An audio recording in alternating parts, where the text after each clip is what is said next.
मैं MiG-21 air force से 26 सितंबर को रिटायर हो जाऊंगा। 2 जंग लड़ी, कारगिल में दुश्मनों के छक्के छुड़ाए, अब मैं बूढ़ा हो चुका, अलविदा। भारतीय वायुसेना से MiG-21 की विदाई होने जा रही है। इसका विदाई समारोह 26 सितंबर को चंडीगढ़ में किया जाएगा। वायुसेना प्रमुख air chief marshal AP Singh और squadron leader Priya Sharma MiG-21 को उड़ा सकते हैं। 24 सितंबर को विदाई समारोह की रिहर्सल की जा रही है। मीडिया रिपोर्ट के मुताबिक MiG-21 के अलावा इस समारोह में जगुआर और स्वदेशी तेजस हल्के लड़ाकू विमान LCA Mk1 भी शामिल हो सकते हैं। MiG-21 1963 में पहली बार भारतीय वायुसेना में शामिल किया गया था। यह भारत का पहला सुपरसोनिक जेट था, यानी यह आवाज की गति 332 मीटर प्रति सेकंड से तेज उड़ सकता है। 1965-1971 की जंग लड़ी, कारगिल युद्ध में दुश्मनों के छक्के छुड़ाए, लेकिन आज की टेक्नोलॉजी के हिसाब से अब मेरे पंख कमजोर हो चुके हैं। मैं बूढ़ा हो रहा, तो अलविदा। मिकोयोन ग्योरेविच पूरा नाम, आप मुझे MiG-21 नाम से जानते हैं। चंडीगढ़ मेरा पालना रहा है और इस शहर से रिश्ता करीब 6 दशक पुराना। अब मैं यहीं से विदा ले रहा हूँ। सबसे पहले मैं यहीं तो आया था,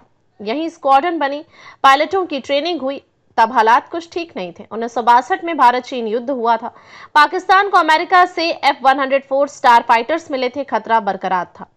हिंदुस्तान को सुपरसोनिक फाइटर्स की जरूरत थी। इस संतुलन को संतुलित करने के लिए सोवियत यूनियन, अब के रूस ने 1963 में मेरा पहला बेड़ा भेजा था। जनवरी 1963 में मैं टुकड़ों में समंदर के रास्ते बॉम्बे पहुंचा। वहां सोवियत इंजीनियर्स ने मुझे असेंबल किया। अप्रैल 1963 में आगरा के रास्ते चंडीगढ़ लाया गया। तब विंग कमांडर दिलबाग सिंह मुझे ताशकंद से उड़ाकर चंडीगढ़ ला रहे थे, तो मेरी रफ्तार से साउंड बैरियर टूट गया था। मेरा परमानेंट स्टेशन तो हिंडन में बनना था, लेकिन उस बेस पर तब काम चल रहा था। चंडीगढ़ को टेम्पररी बेस के तौर पर चुना गया 6 महीने के लिए, लेकिन मैंने यहाँ 2 साल के लिए पैर जमा लिए। दिलबाग सिंह की कमांड में 2 मार्च 1963 को नंबर 28 स्क्वाड्रन का गठन हुआ, जिसे फर्स्ट सुपरसोनिक कहते थे। इसमें हम 6 MiG-21 शामिल थे। मेरा पहला हादसा भी चंडीगढ़ में हुआ।